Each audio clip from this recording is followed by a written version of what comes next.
So I always say that real estate is safer than any other investment. It's very forgiving of mistakes. That's why just about anyone who bought any property 20 or 30 years ago is happy that they did. However, just because it's relatively safe doesn't mean to say that you don't have to be careful. You've got to avoid getting burnt, because getting burnt in real estate is the same as setting fire to $100 bills and just seeing it go up in smoke or flames. Once it's gone, it's gone. Let me show you how to avoid getting burnt in real estate.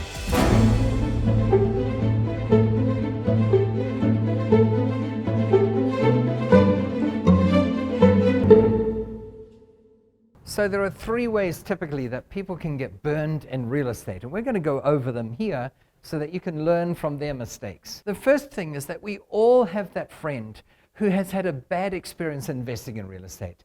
Many people have been scared of real estate because of this, and yet most people have also walked out of a movie, purchased a lemon of a car, or been to a bad restaurant. It doesn't make all restaurants bad or all movies bad. And I'm telling you, for the number of people who invest in real estate, which is just about everyone on this planet at some stage, they end up living in a home that they bought. The number of bad incidences are pretty rare. And today you're going to learn how to avoid them. The first way that people can get burnt in real estate, and it's more a perceptual thing than an actual thing, is they're scared that they're buying at the peak of a bubble and that the bubble's going to burst. Now, full disclosure, can this happen? Yes, of course. You could buy a property today for $400,000, and if there is a bubble and it bursts and the value of the property goes down to $350,000 next week, then technically you would have lost out. But there are a few things I want to say about that. Firstly, you still own the property. It might only sell for $350,000 in the market next week. However, remember, you're not buying it to fix and flip. In my world, you're not buying it to sell the next day at hopefully a profit. You're buying it for the long term. The real value of real estate is sitting on it, not just for a long time, forever. I used to think that the exit strategy was death, but it goes beyond that because you can bequeath it to people. The longer you hold on to it, the better off you are. People regret not buying a property. They regret when they sold it. Oh, I bought this property for $72,000, and when it hit $300,000, I thought I'd never make this much money from it. It's time to sell. So they sell and they pay a commission to the sales agent. They pay depreciation recapture tax. They pay capital gains tax on the property from the difference between what they paid for it, 72 in our example, and 300,000. And then 5 years later, they see it on the market for $748,000. And they think, oh my gosh, if only I'd hang on to it, I could have made another $438,000 and have had rental income all that time. So this perception of a bubble, it's a minor thing. It doesn't really work that way. The biggest perception of a bubble that burst in living memory for most people today is the so-called GFC, the global financial crisis that started about 2008. I live in Phoenix, and values went down there by up to 60%. That's massive. But rentals didn't come down that much at all. And it took a good few years for my values to come back up, but not only have they gone back up to where they were before that crash, they've gone way beyond that. In fact, I always say that real estate tends to go up on average by about 8 or 9% a year. Statistically, that's irrefutable. But it doesn't go up linearly, and as mathematicians would say, monotonically. It goes up in fits and starts. But here's the interesting thing.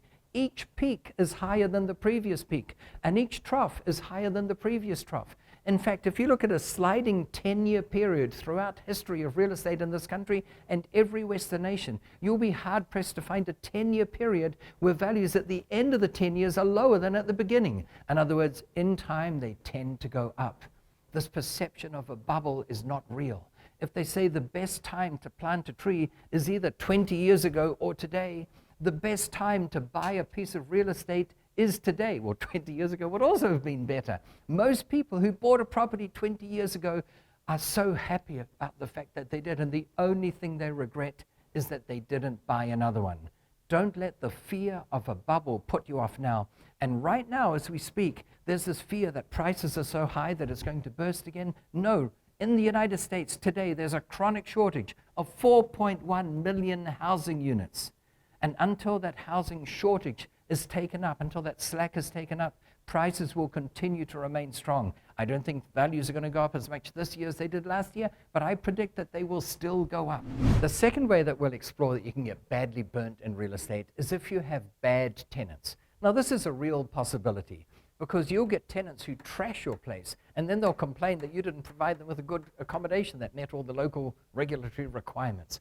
Bad tenants can be a problem, but fortunately there are many things you can do to minimize the chances of your tenants ending up being bad tenants. Firstly, you have every right to review who they are before you take them on. You can do credit checks on them and background checks and criminal checks.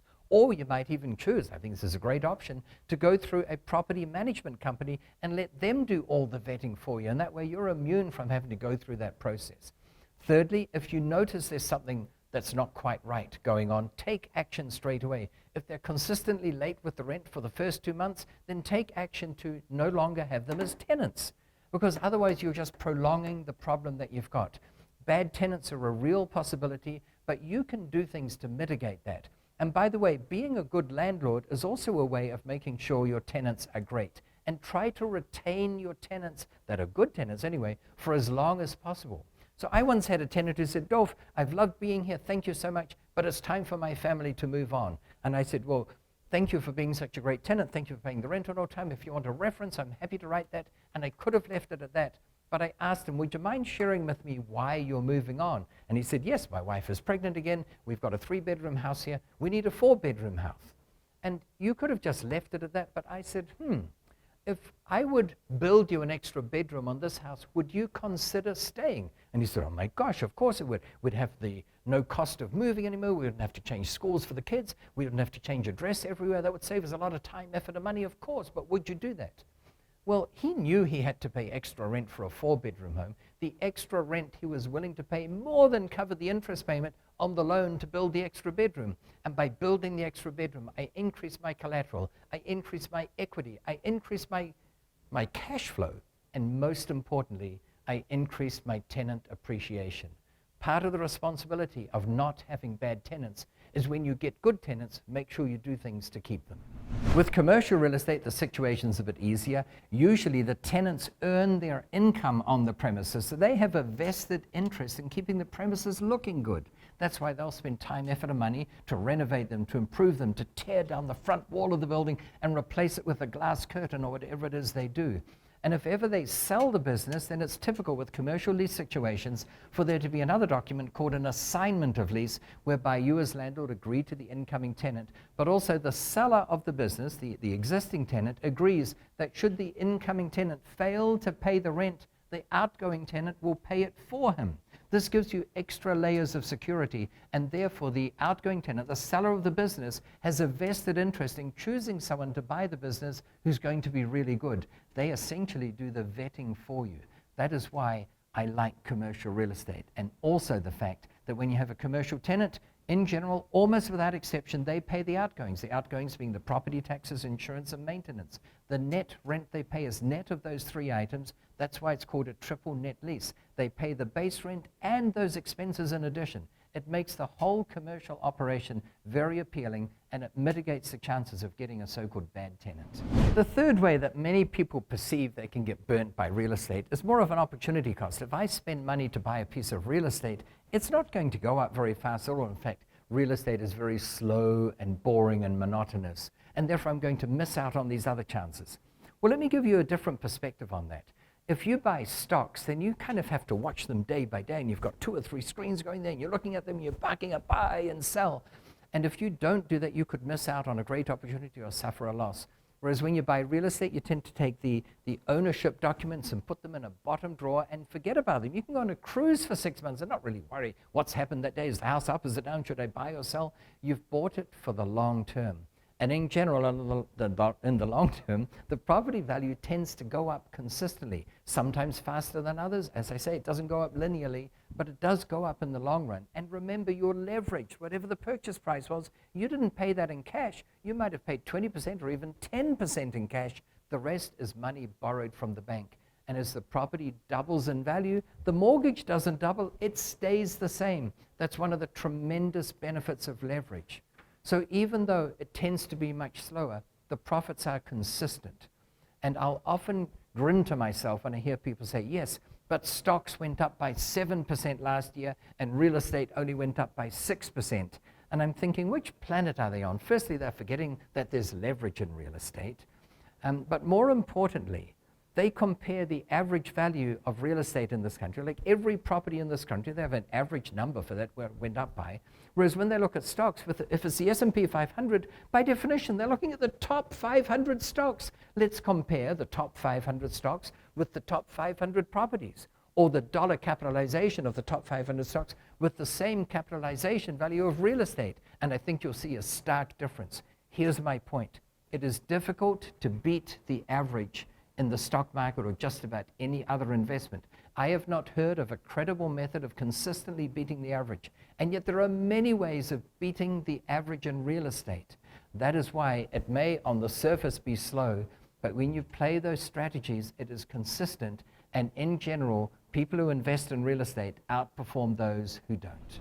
So I just mentioned that there are many ways of beating the average in real estate. I've got 18 ways of beating the average that I deploy all the time.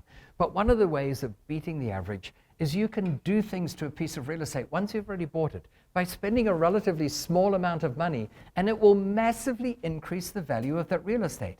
I don't know of any other investment, not stocks, not bonds, not futures, not options, certificates of deposits, treasury bills, anything, where once you've bought it, you can spend a little bit of extra money and have the value of the entire investment go up.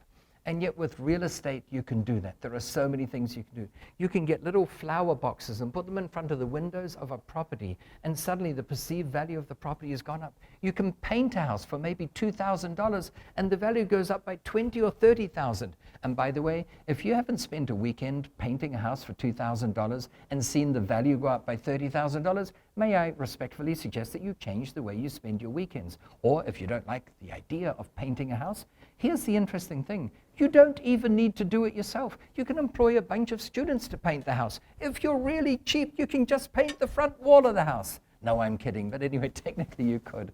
But the point is you're only limited by imagination. And I'm always one to put my money where my mouth is. And that's why I say there are 101 things you can do to massively increase the value of your real estate without spending much money. And I've written the book on it, longest title on Amazon. And here you can click the link below to get your free copy of this book so that you too can find out which one of these 101 ways can you deploy right now to improve the value of the house you're living in, or if you're blessed with some investment properties, what you can do to those investment properties. And by the way, was it easy to come up with 101 ideas? No, it was tough. It was tough to limit it to only 101 because there are so many more. Click the link below. Get your free copy of this book to find out how you too can beat the average in real estate. So once again, thank you so much for watching. I think you get the sense that I really love this stuff. I'm passionate about it. And they say that when you love what you do, you'll never work a day in your life. Remember to subscribe. That gives us the motivation and incentive to make more of these videos for you. And if you really like this video, you've got to check out my next one. You're going to love that one because I'm going to come up with more ideas about how you can beat the average in real estate.